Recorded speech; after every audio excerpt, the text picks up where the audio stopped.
The following is a class on the introduction to the Bhagavad Gita as it is, given by His Divine Grace, A.C. Bhaktivedanta Swami Prabhupad, recorded on November 23rd, 1968, in Los Angeles. So, when we become very serious in a dangerous position, as if we are lost, but Krishna smiles. Sometimes we think this is called illusion. The same example, just a man in dreaming, crying, there is a tiger, it is eating me. And the man who is happy, he is smiling. Where is the tiger? Where is the tiger? And this man is crying, tiger, tiger, tiger. Similarly, when we are very much perplexed, just like the politicians, they are sometimes perplexed in political situations and claiming, this is my land, my country. The other party also claiming, it is my land, my country, and they are fighting very gravely. Krishna smiles. So what this nonsense of claiming my country, my land? It is my land and they are claiming my land and fighting. Actually, the land belongs to Krishna, but these people, under illusion, claiming, it is my land, it is my country. Forgetting how long you shall belong to this country or this nation. That is called illusion. So, this is our position. Without understanding our real position, we are perplexed with these all worldly problems, which are all false. Janasya mohoyam ahangamami. Moha means illusion. This is illusion. Everyone is under this illusion. So one who is intelligent, if he can understand that this worldly position is simply illusion, all the thoughts which are concocted based on the principle of I and mine, this is all illusion. So when one is intelligent to get out of the illusion, he surrenders to a spiritual master. That is being exemplified by Arjuna. When he is too much perplexed, he was talking with Krishna's friend, but he saw that this friendly talking will not solve my question, and he selected Krishna because he knew the value of Krishna. At least he ought to have known his friend. And he knows that Krishna is accepted, although he is acting as my friend, but by great authorities Krishna is accepted as the Supreme Personality of Godhead. That was known to him. So, he said that I am so much puzzled that I cannot understand, even accepting that I shall be victorious in this battle. Still, I shall not be happy.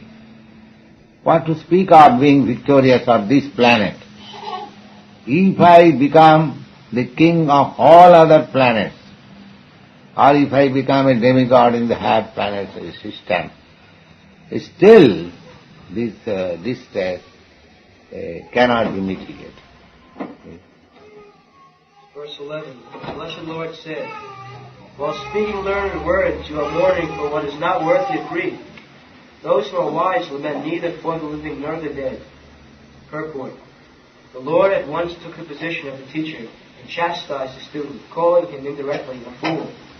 The Lord said, "You are talking like a learned man, but do you not know that one who is learned, one who knows what is body and what is soul, does not lament for any stage of the body, neither in the living nor in the dead condition?" As explained in later chapters, it will be clear that knowledge means to know matter and spirit, and the controller of both. Orignal argued that religious principles should be given more importance than politics or sociology, but he did not know that knowledge of matter, soul, and the supreme is more important than religious formularies. And because he was lacking in that knowledge, he should not have posed himself as a very learned man. As he did not happen to be a very learned man, he was consequently lamenting for something which is unworthy of lamentation. The body is born and is destined to be vanquished today or tomorrow. Therefore, the body is not as important as the soul.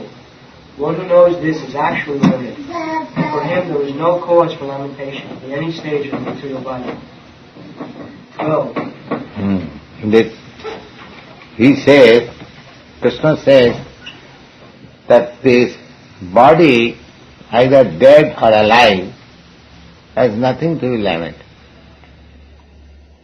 Dead body, suppose when the body is dead, it has no value. What is the use of lamenting? You can lament for many thousands of years, it will not come to life. So, there is no cause of lamenting on dead body. And so far, spirit soul is concerned, that is eternal. Even it appears to be dead, or with the death of this body, he does not die. So, why one should,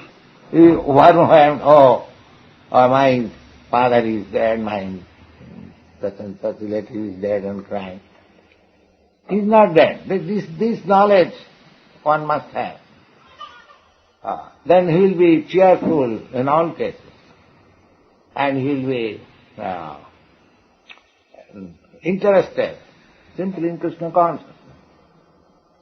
There is nothing to be lamented for the body, either alive or dead. That is being instructed by Krishna in this chapter. Go. Never was there a time when I did not exist, nor you, nor all these kings, nor in the future shall any of us cease to be. Purport.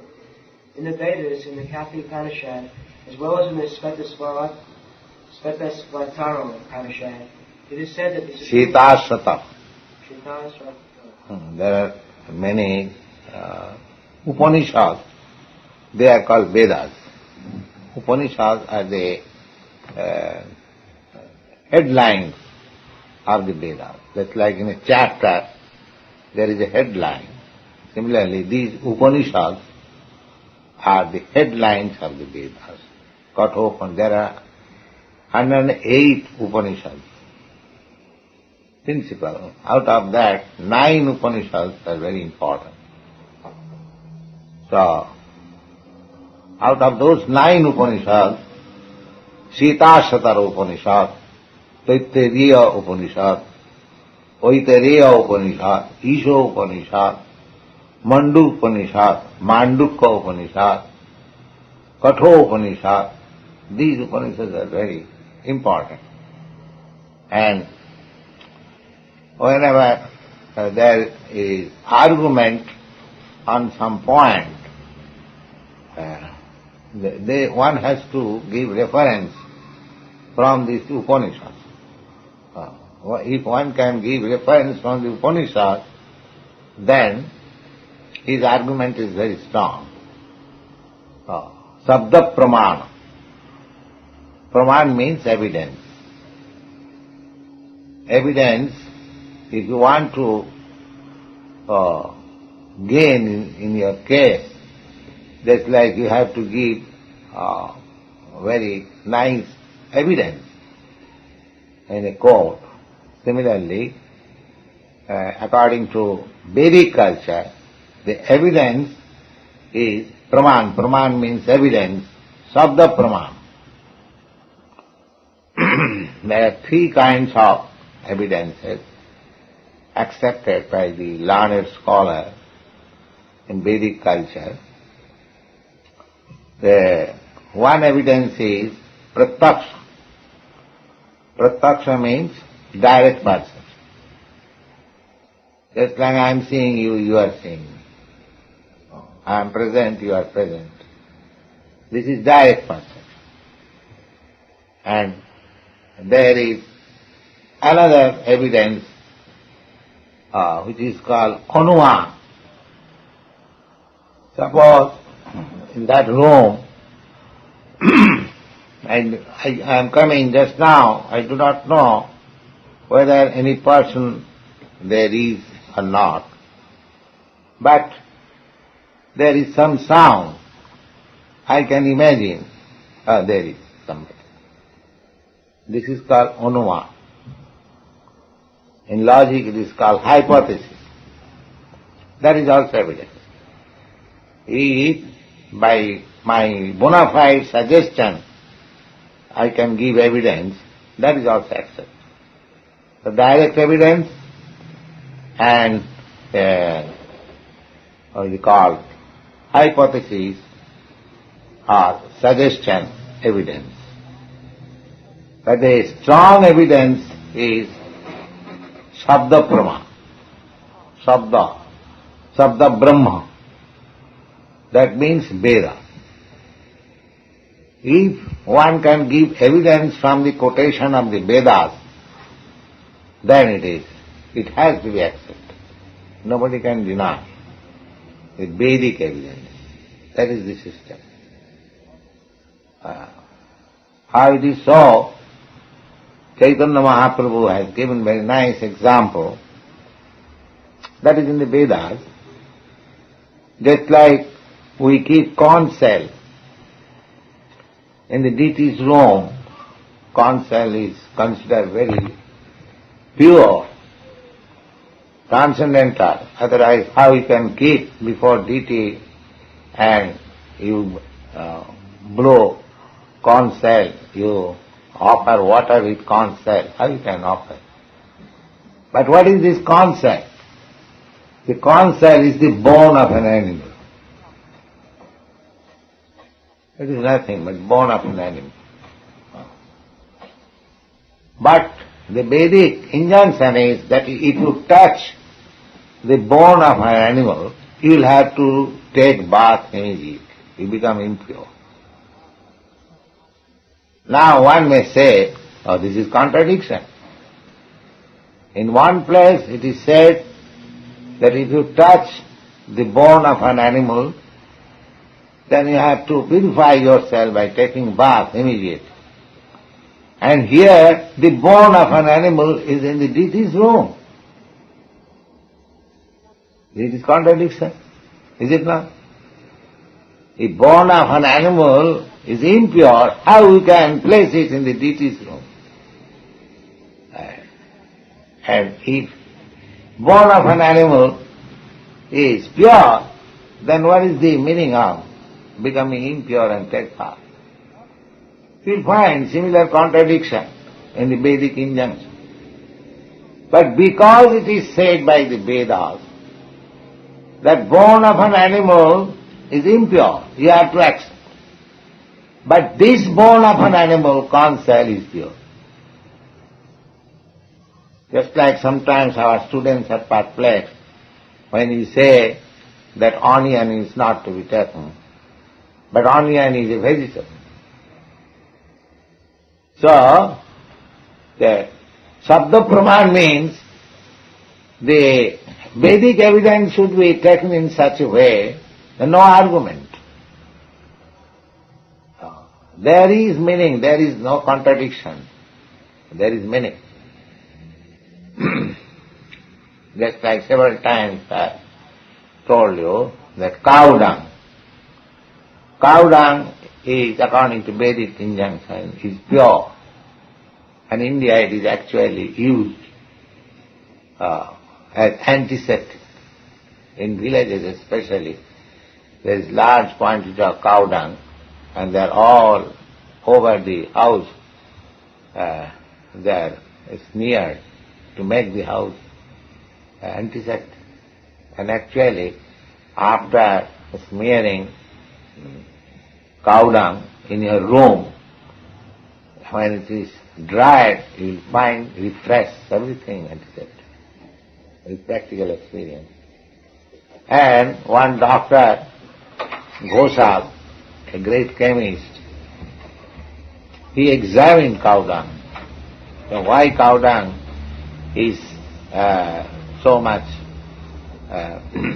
important in the Vedic literature? He found that cow dung contains all the antiseptic properties.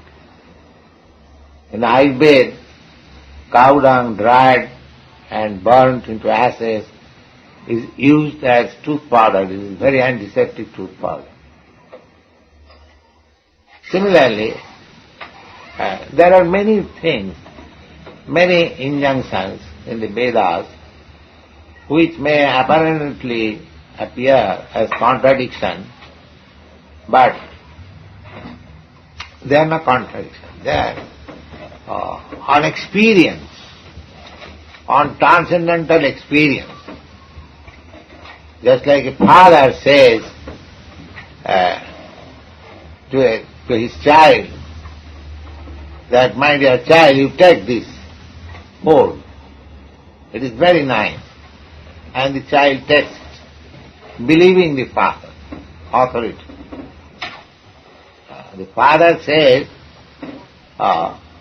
the child knows that my father is confident that my father will never give me anything which is spoiled.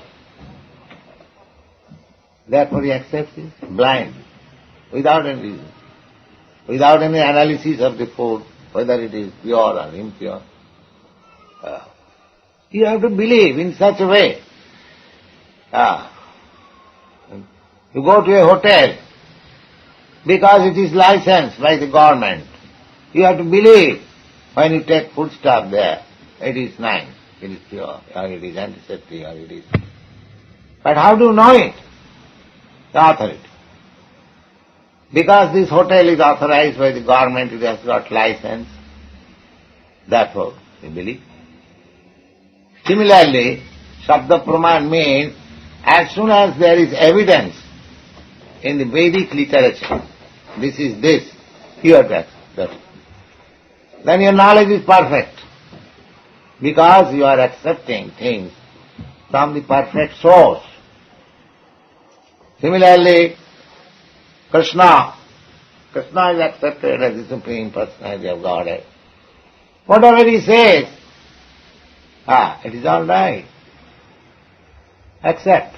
Arjuna said at last, Sarvamritam Ritanamanne.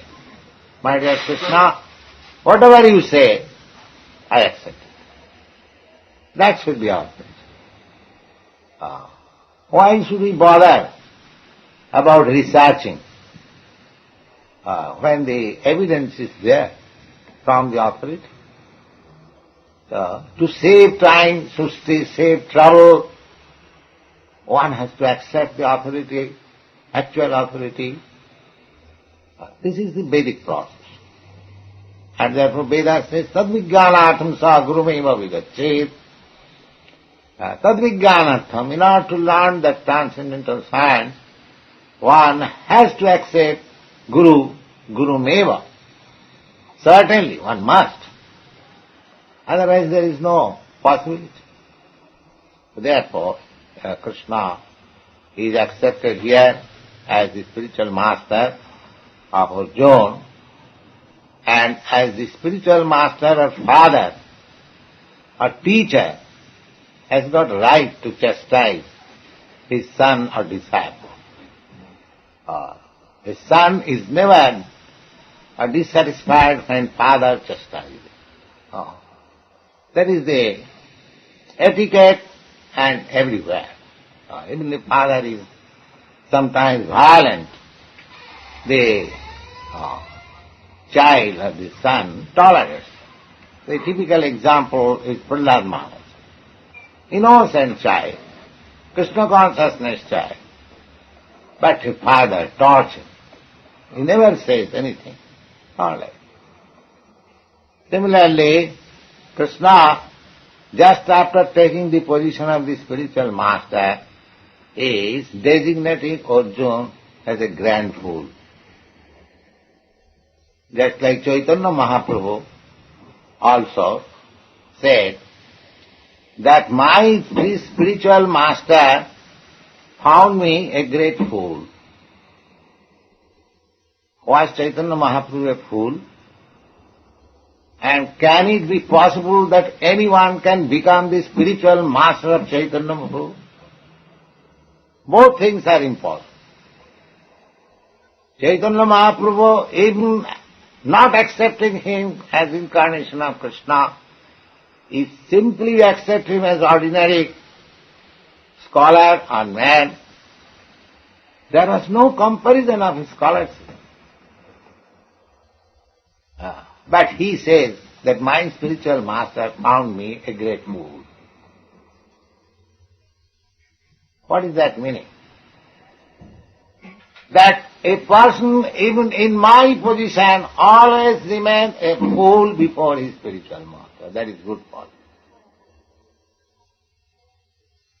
Nobody should impose that what you know, I know better than you. This position is not denied.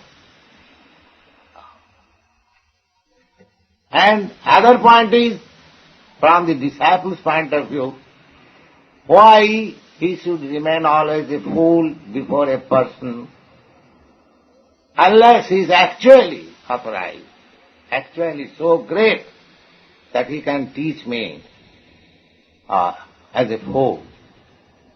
One should select a spiritual master in that way, and as soon as the spiritual master is selected, one should remain always a fool, although he may not be a fool, but the better position is like that. So, Arjuna, instead of remaining on the same level as friend and friend, voluntarily accepting to remain a fool before Krishna. And Krishna is accepting that you are a fool. You are talking just like a learned man, but you are a fool because you are lamenting on a matter which no learned man laments. That means a fool laments that you are a fool. Therefore you are a fool. It is in a roundabout way, just like what is called in logic is a parenthesis or something like that. Yes, that if I say that you look like that person who stole my watch, that means you look like a thief. Similarly, Krishna, in a roundabout way, says that, my dear Arjuna, you are talking just like a learned man, but you are lamenting on a subject matter which no learned man laments. Yeah. In the Svetasvatara Upanishad, it is said that the Supreme Personality of Godhead is the maintainer of innumerable living entities in terms of their different situations, according to the individual work and the reaction to work. That Supreme Personality of Godhead is also, by its plenary portions, alive in the heart of every living entity. Only saintly persons who can see, within and without, the same Supreme Personality of Godhead can actually attain perfect peace eternal. The same Vedic truth enumerated herein is given to Arjuna, and in that connection to all persons in the world who pose themselves as very learned, but factually have but a poor fund of knowledge.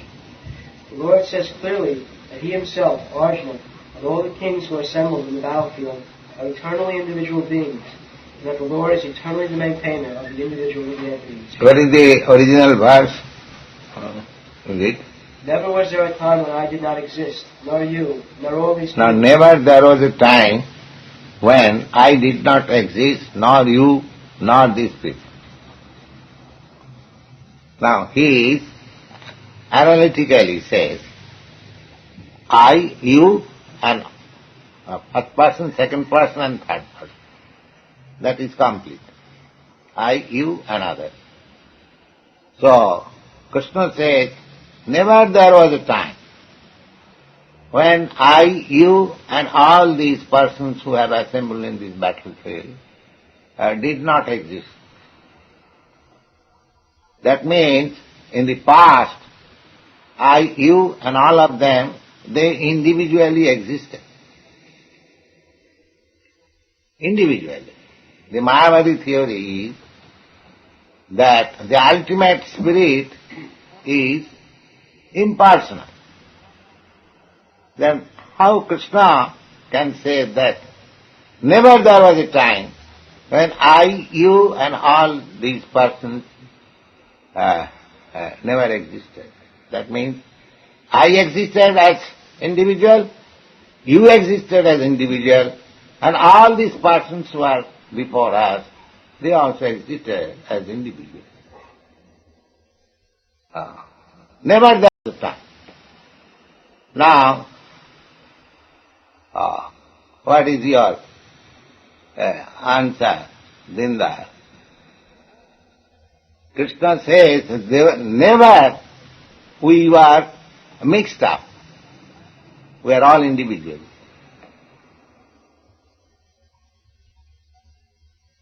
And he said, never we shall remain, never there will be time when we shall not exist.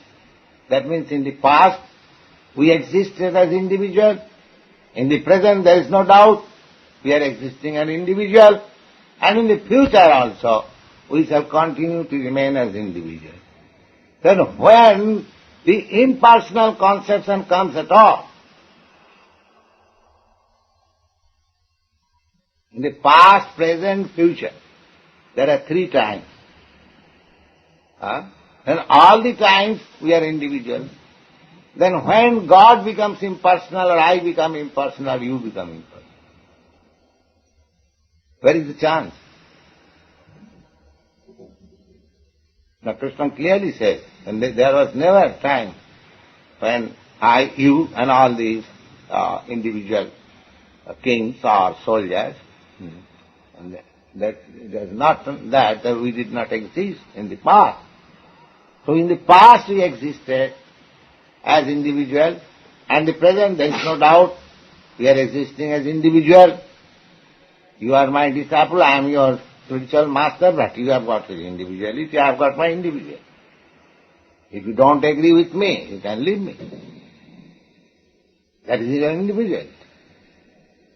So, if you don't like Krishna, you cannot become in Krishna consciousness. That is an individuality. So this individuality continues. Similarly, Krishna, if he does not like you, he may refuse you, Krishna consciousness. Not that because you are following all the rules and regulations, Krishna is obliged to accept you. No. If he thinks that he is nonsense, I cannot accept it. He will reject you.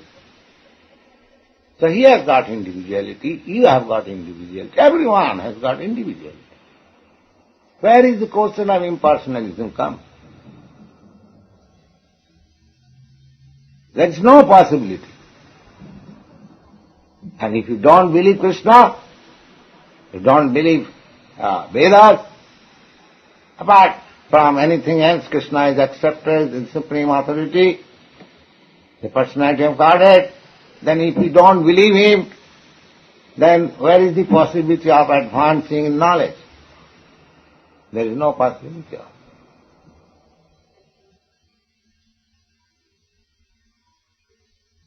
So there is no question of individuality. This is the statement of authority. Now, apart from statement of authority, you have to apply your reason and argument. Can you say anywhere there is agreement between two parties? No. Go study in the state in the family, in the community, in the nation. There is no agreement. Even in the assembly, even in your country. Suppose there is Senate. Everyone has got country's interest, but he is thinking in his individual way. One is thinking that my country's welfare will be in this line. Otherwise, why there is competition during election of president? Everyone is saying that America needs Nixon. And another president, he also says, America needs me. But why two? If America needs you, you are both no, there is individuality.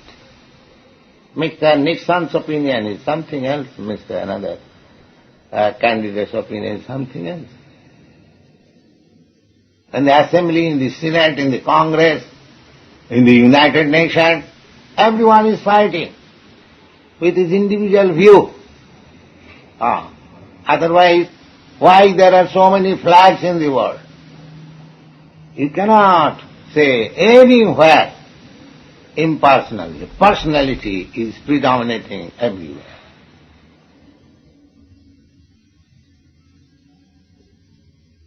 Everywhere. The personality, individuality is predominant. So, we have to accept. We have to apply our reason, arguments, and accept the authority. Then the question is solved. Otherwise it is difficult. The Supreme Personality of Godhead is the Supreme Individual Person. And Arjuna, the Lord's eternal associate, and all the kings assembled there are individual, eternal persons. It is not that they did not exist as individuals in the past, and it is not that they will not exist, they will not remain as eternal persons. Their individuality existed in the past, and their individuality will continue in the future without interruption. Therefore, there is no cause for lamentation for anyone of the individual living entity. The Mayavadi or impersonal theory that after liberation the individual soul, separated by the covering of Maya or illusion, will merge into the impersonal Brahman without individual existence. Now, the Mayavadi says that this individuality is Maya. So, their conception is that spirit, the whole spirit is a lump. Their theory is Ghatakas Patakas. Ghatakas Patakas means just like sky. The sky is an expanse, an impersonal expanse. So, in a pot, in a water pot, in a pitcher that is closed, now within the pitcher there is also sky, a small sky. Now as soon as the pitcher is broken, the outside the bigger sky and a small sky within the pitcher mixes. That is Mayavadi. But this analogy cannot be applied. Analogy means points of similarity. That is the law of analogy. The sky cannot be compared. The small sky within the pitcher cannot be compared with a living entity. It is material. Matter. Sky is matter. And individual living entity is spirit. So, how you can say that's like a small ant. It is spirit, soul. It has got its individuality. But a big dead stone, hill and mountain, it has no individuality. So matter has no individuality. The spirit has individuality. So if the points of similarity differ, then there is no analogy. That is the law of analogy.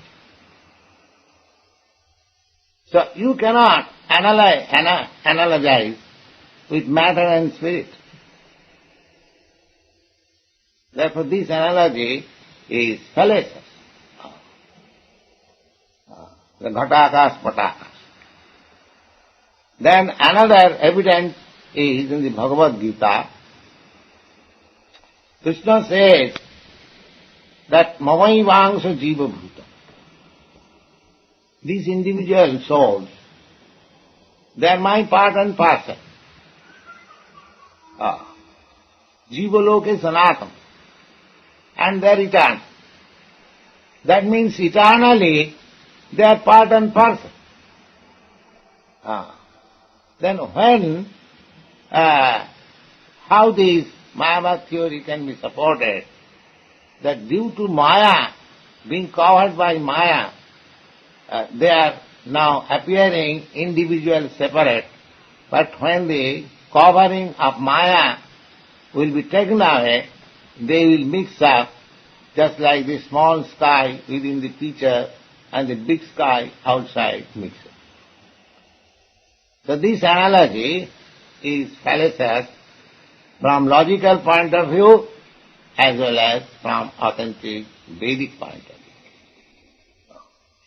They are eternally fragments. And there are many other evidences from Bhagavad Gita. The Bhagavad Gita says that a spirit cannot be fragmented. So, if you say that by covering up Maya, the spirit has become fragment, that is not possible. It cannot be cut. Just like if you cut one big piece of paper into small fragments, it is possible because it is matter. But spiritually, it is not possible. Spiritually, eternally, the fragments are fragments and the Supreme is Supreme. Krishna is the Supreme and we are fragmental parts, we are fragments, eternal. These things are explained in Bhagavad Gita in different places very nicely.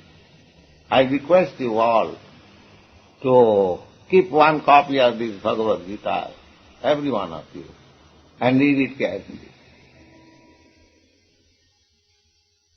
And there will be examination in the coming September.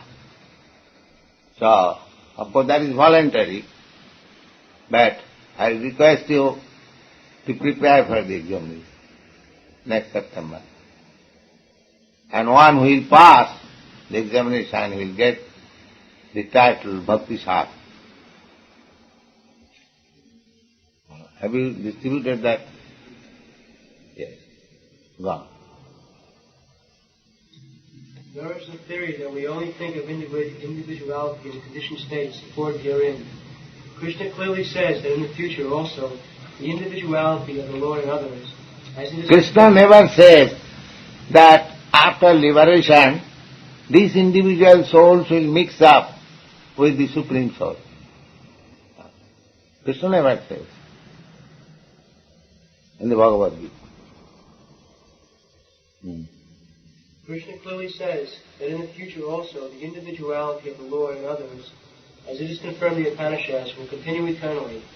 This statement of Krishna is authoritative. Yes, Upanishad says, Nitya Nityanam. Now, Nitya means eternal, and the Supreme Lord is the Supreme Eternal, and we, individual souls, we are also many eternal. So he is the leader eternal. Eko bahunam, how he is leader? Eko bahunam vidadati kaman. That one singular number eternal person, he is supplying all the needs of other eternal. These things are clearly said in the Vedas.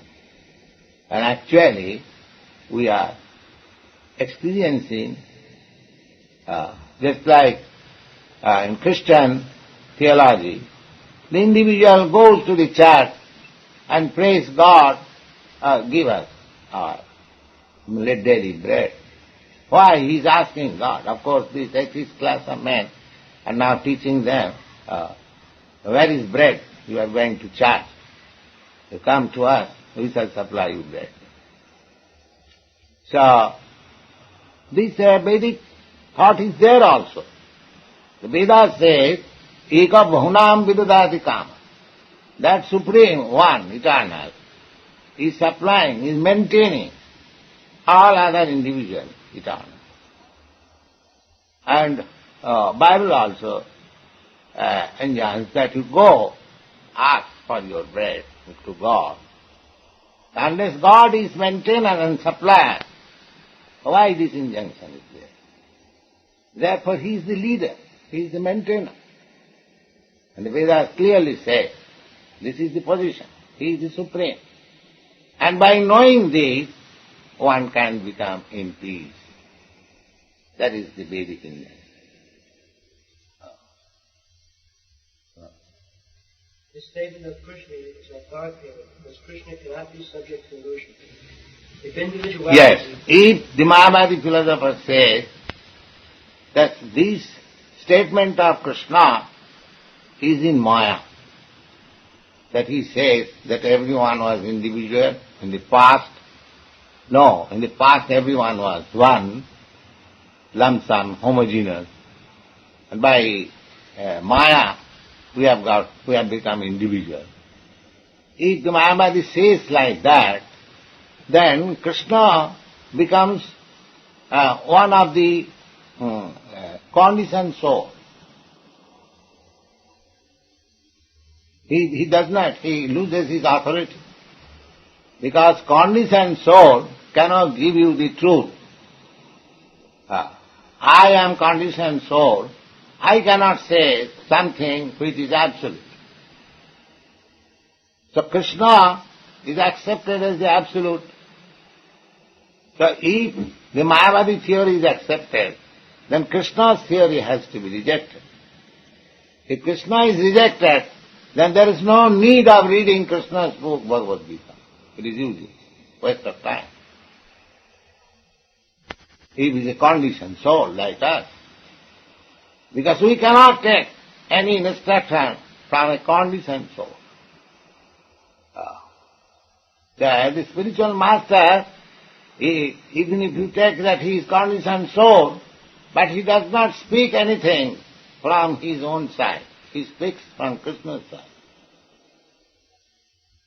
So, unless, the Vedic principle is that unless one is not liberated from the material condition, he cannot give us any perfect knowledge. The conditioned soul, however he may be academically advanced, educated, he cannot give us any perfect knowledge. Only one who is above the condition of this material laws, he can give us the perfect knowledge. Similarly, Shankaracharya is also impersonalist, but he accepts Krishna, the supreme authority. So Bhagavan, Swayam Krishna. Krishna is that supreme personality of Godhead. The modern Mayavadi philosophers, they do not disclose this statement of Shankaracharya to cheat people. But Shankaracharya's statement is there, we can give evidence. He accepts Krishna as the supreme authority. He has written so many nice poems praising or worshipping Krishna. And at the last time, he says, Bhaja Govindam, Bhaja Govindam, Bhaja Govindam, Muromate. You rascal fools. You have, depending on grammar to understand, this is all nonsense. Bhaja Govindam. Just worship Govindam. Bhaja Govindam, Bhaja Govindam. 3 times he says. Just worship Govindam. Bhaja Govindam, Bhaja Govindam, Bhaja Govindam. Just like Chaitanya Mahaprabhu says 3 times, Hare Nama, Hare Nama, Hare Nama. 3 times means giving too much praise. Just like we sometimes say, do this, do this, do this. That means no more denial. Finished. All stress. So as soon as one thing is 3 times stress, that means final. So Shankaracharya says, Bhaja Govindam, Bhaja Govindam, Bhaja Govindam Mudhamate. Mudha, I have several times explained, Mudha means last. You are depending on your grammatical understanding. Duking karane. Duking, these are grammatical affix and prefix. Prakaram. So you are depending on this verbal root, that verbal root, and interpreting your meaning in a different way. All this is nonsense. This duking karane, your grammatical jugglery of words will not save you at the time of death.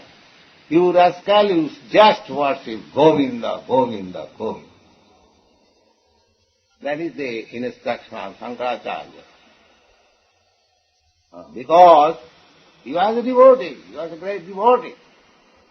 But he pretended to be an atheist because he was to deal with the atheist. Unless he presents himself as an atheist, the atheist followers will not hear him. Therefore he presented Mayavad philosophy for the time being. The Mayavad philosophy cannot be accepted eternally. The eternal philosophy is Bhagavad Gita. That is the body. Go on. Individuality is not a fact. So Krishna would not have stressed it so much, even for the future.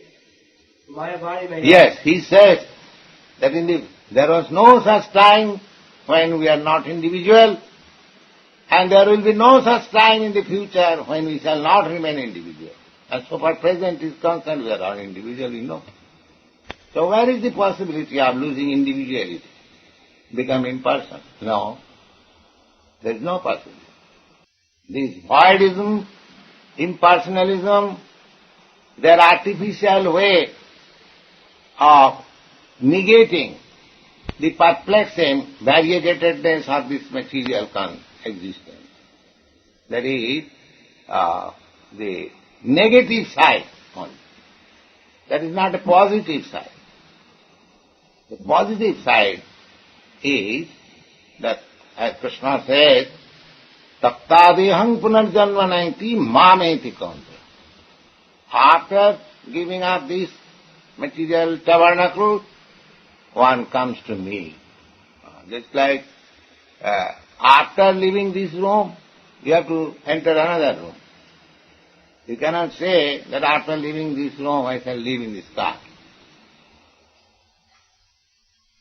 Similarly, after leaving this body, if you go to Krishna and the spiritual kingdom, your individuality will be there, but you will have that spiritual body. When there is spiritual body, there is no perplexity. Just like your body is different from the body of the aquatics. The aquatics, they have no disturbance in the water because their body is made like. They can live there peacefully. You cannot live. Similarly, the fishes, if you take them out of the water, they cannot live. Similarly, because you are spirit soul, you cannot live peacefully in this material world. This is foreign. But as soon as you enter into the spiritual world, your life is eternal, blissful, and full of knowledge. Real peace. Tattadihang punarjanmanaiti. Krishna says, after leaving this body, he does not come to this perplexity, the material world. Mameti, he comes to me. Me means his kingdom, his paraphernalia, his associates, everything. If some rich man or some king says, all are to come to me, that does not mean that is impersonal. If the king says, come to me, that he has got his palace, he has got his secretary, he has got his nice apartment, everything is there. How he can be impersonal? But he says only, come to me. This me means everything. This me does not mean impersonal. And we get information from Brahma Samhita, Lakshmi Sahasra Sata Samrama Sevvamanam, Surabhi Ravipalayantam. So he is not impersonal. He is raising cows. He is with hundreds and thousands of goddess of fortune, his friends, his paraphernalia, his kingdom, his house, everything is there. So there is no question of impersonalism. Yes. The Mayavadi may argue that the individuality spoken of by Krishna is not spiritual but material. Even accepting the argument that the individuality is material, how can one distinguish Krishna's individuality? They also think of Krishna therefore as material. And that is also condemned by Krishna, you will find, avajananti manga murha manasim tanumasa. Because I have appeared just like a human being, these rascals derided me, that I am also one of them. Mudha. Mudha means rascal. Just like Dr. Radhakrishnan says, it is not to Krishna. Krishna, it is the soul within the Krishna. That means he identifies Krishna as one of us. His body and his soul divine. But Krishna is not Krishna says, Samavami Atmamaya. I appear in my own original stature. I do not change. We change. The individual soul, Prakriti Kriyamanani, he is conducted by, influenced by this Prakriti nature. But he is not conducted or influenced by the nature. He comes in his own influence. As he is. Atmaya. This is the distinction. Therefore he does not change body. When I come, I change body. This time I may have this body, next time I may have another body. That is material. And therefore I forget. Just like Krishna says in the 4th chapter, that many times you and I came, we have forgotten. Because we change our material body, therefore we forget. These things all will be explained. Go on. Krishna affirms individuality in the past and confirms his individuality in the future also. He has confirmed his individuality in many ways. The impersonal Brahman has been declared subordinate to him. Krishna has maintained spiritual individuality all along, and if he is accepted as an ordinary conditioned soul in individual consciousness, then his Bhagavad Gita has no value as an authoritative scripture. A common man with all the defects of human frailty is unable to teach that which is worth hearing. Bhagavad Gita is above such literature.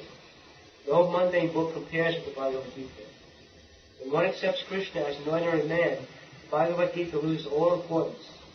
The Mayavadi argues that the plurality mentioned in this verse is conventional and that the plurality refers to the body. But previous to this verse, such a bodily conception has already been condemned. After condemning the bodily conception of living entities, how was it possible for Krishna to place a conventional proposition on the body again? Therefore the plurality is on spiritual grounds, as is confirmed by great teachers like Sri Ramanuja. It is clearly mentioned in many places in the Bhagavad Gita that this spiritual plurality is understood by those who are devotees of the Lord. Those who are envious of Krishna as the Supreme Personality of Godhead have no bona fide access to the great literature. The non-devotees' approach to the teachings of the Bhagavad Gita is something like a bee looking on the bottle of honey.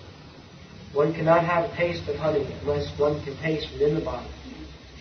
Similarly, the mysticism of the Bhagavad Gita can be understood only by devotees. No one else can taste it, as is stated in this 4th chapter of the book. Nor can the Gita be touched by persons who envy the very existence of the Lord. Therefore, the Mayavadi explanation of the Gita is a most misleading presentation of the whole truth. Lord Chaitanya has forbidden us to read commentaries made by the Mayavadi. Yes, Lord Chaitanya has clearly said, Mayavadi bhashya sunile hoy sadvanas. One meets a disaster if he hears a Mayavadi philosopher to understand Vedic literature. That is his injury. Mayavadi bhashya sunile hoy sadvanas. Sadvanas means disaster. It is actually disaster. The Mayavadi bhashya, Mayavadi commentary, they simply try the individual, teeny, individual spiritual spark that you are the Supreme. So he is just a Dr. Frog. They puffed up when at one time it will burst. Therefore it is disaster. It is disaster. Mayavadi bhashya sunile hai sadvana.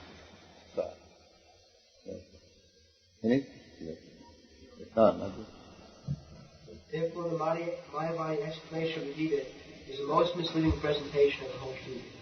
Lord Chaitanya has forbidden us to read commentaries made by the Mayavadis and warns that one who takes an understanding of the Mayavadi philosophy loses all power to understand the real mystery of the Gita. If individuality refers to the empirical universe, then there is no need for teachings of the Lord. The plurality of the individual souls and of the Lord is an eternal fact, and it is confirmed by the Vedas, as above mentioned.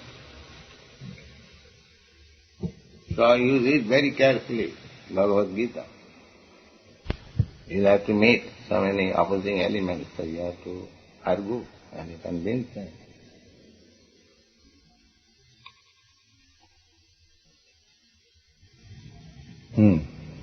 I read somewhere in your writings that in order to understand the confidential affairs of Radha and Krishna, one must serve the gopis, or a servant of the gopis.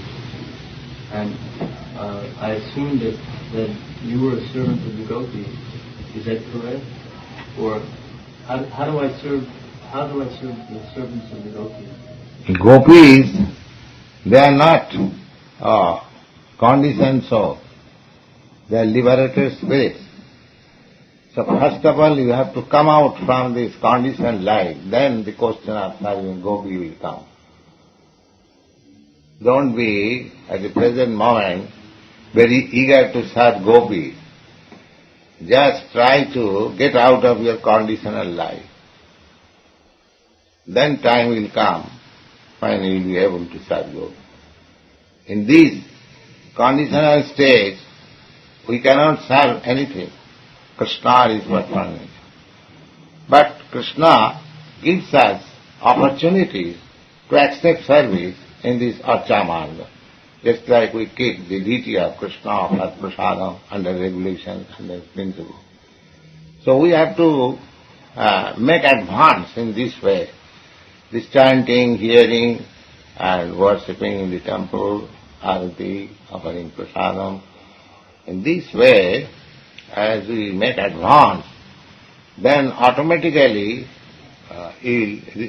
Krishna will reveal to you and you will understand your position, how you have to. Gopis means who are always constantly engaged in the service of the Lord.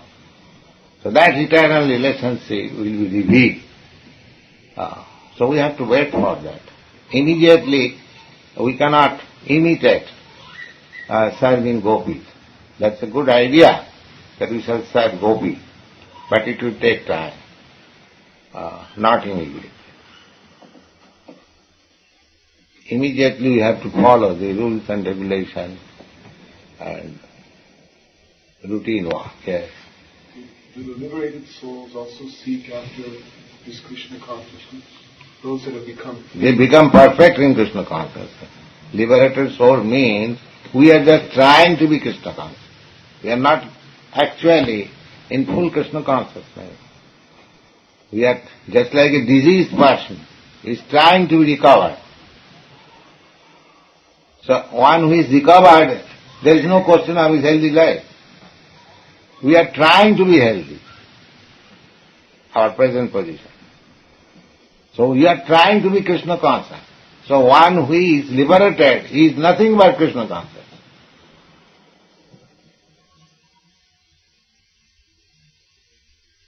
You follow? Yes. Krishna consciousness is the perfection of life. So we are trying to reach that platform of perfection by regulative principle. But when we are actually on the platform, there is nothing but Krishna consciousness. That is the perfection of life.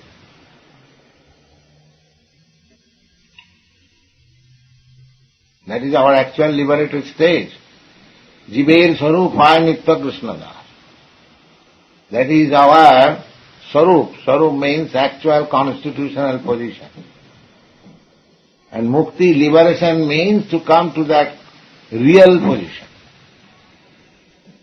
Just like healthy life means to come to the normal life from the disease stage. That is healthy life or normal. So Krishna consciousness is our normal consciousness. This normal consciousness is now polluted. We have got so many other consciousness. So this is an attempt to get out of all, I would say, infected consciousness, come to the real stage of pure Krishna consciousness.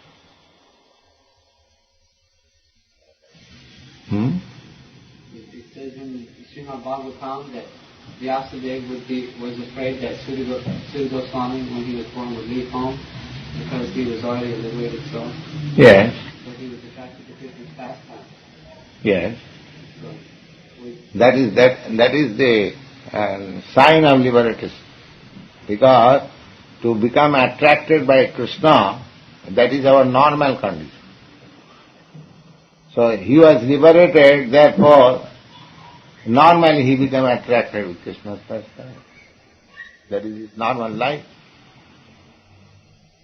One who is not attracted by Krishna's pastime, he will be attracted by President Johnson's pastime. One has to be attracted. One has to be attracted by the dog's pastime. Then you see a person how he is serving the dog stands, passes urine, he also stands. He is a human being and he is waiting for the dog passing urine. How much he is attending the pastimes of the dog. So if you not attracted by the pastimes of God, then you will have to be attracted by the pastimes of the dog.